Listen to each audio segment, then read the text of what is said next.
Hi friends, welcome back to Jaya svantaillu అండి. ఈరోజు రాగి సంగటి చేస్తున్నాను.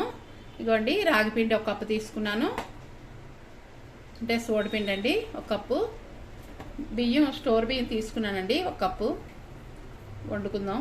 ఇది సాల్ట్ ఒక స్పూన్ అండి. బియ్యం కడిగేసి తెచ్చుకుందామండి. వండాలి, అన్నం వండాలి. ముందు బియ్యం కడిగామండి. 5 సార్లు కడిగాను. స్టోర్ బియ్యం కదా, 5 సార్లు కడిగి దీంతో 4 వేసానండి వాటర్. ఒక కప్పు బియ్యంకి 4 కప్పులు నీళ్ళు వేసానండి. స్టవ్ వెలిగించి పెట్టానండి. మన అన్నం ఉడికిపోయాక మనం ప్రిపేర్ చేసుకోవచ్చు మిగతా ప్రాసెస్. మనకి అన్నం ఇలా చూసారా, ఇలా ఉడకాలండి. మెత్తగాన మనకి పట్టుకుంటే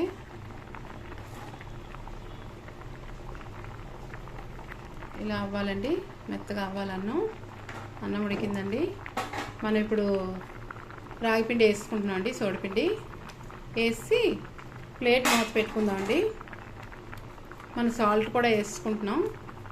మీరు కర్రీ పెట్టుకున్నప్పుడు కర్రీలో కూడా సాల్ట్ ఉంటుందండి, మీరు చూసుకొని వేసుకోండి సాల్ట్. మూత పెడుతున్నానండి. ఇలా ఉడకాలి, సిమ్లో పెట్టేశాను. ఒక 5 నిమిషాలు అలా ఉడికితే మనకి చూద్దామండి. 5 నిమిషాలు అయిందండి. పిండి వేసి మూత పెట్టేశాను. మనం కలుపుకుందామండి. చూసారా మనకి ఎలా ఉడికిందో. మనకి అన్నం ఉడికేటప్పుడు తెలిసిపోద్దండి, మనకి వాటర్ ఉందో లేదో చూసుకోవాలి. మనకి ఇలా ఉండలు లేకుండా శుభ్రం కలుపుకోవాలండి. ఉండలు లేకుండా కలుపుకున్నామండి. చూసారా మనకి ఒక 2 నిమిషాలు మళ్ళీ ఉడికించాను. ఇలా బాగా కలిపించుకున్నాక చూసారా ఇలా తయారైంది.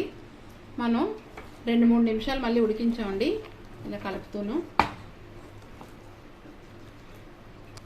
అయిపోయిందండి. స్టవ్ ఆపేస్తున్నాను. మనకి ఇలా తయారవ్వాలి. చూసారా ఇలా తయారవ్వాలి. మనకి ఇలా మనం తీసుకొని ఆయిల్ రాసానండి చేతికి. మనం ఇలా తీసుకొని ఉండ చుట్టుకోవాలండి. మనం ఉండ చుట్టుకున్నామండి. పెట్టాను. మనం చూసారా ఇలా వంట చుట్టుకోవాలండి. ఆయిల్ చేతికి పెట్టుకొని మనం ఇలా చుట్టుకుంటే బాగుంటుంది తినేటప్పుడు. మన రాగి సంకటి అయిపోయిందండి. తెలంగాణ స్పెషల్ చికెన్ పెట్టానండి. మనకి మంచికి మనం చికెన్లో ముంచుకొని ఇలా తీసి చికెన్లో ముంచుకొని తింటే చాలా బాగుంటుందండి. మనం నీసు తిన్నప్పుడు ఇలా తినొచ్చండి. లేదంటే మనకి పన్నీర్ గ్రేవీ అలా మసాలా ఏమైనా వండుకొని తినొచ్చండి. ఈ గ్రేవీలు నచ్చితే కనుక లైక్ చేయండి, షేర్ చేయండి, సబ్స్క్రైబ్ చేయండి, కామెంట్స్ పెట్టండి ఎలా ఉందో. బాయ్ ఫ్రెండ్స్, నెక్స్ట్ వీడియో కలుద్దామండి.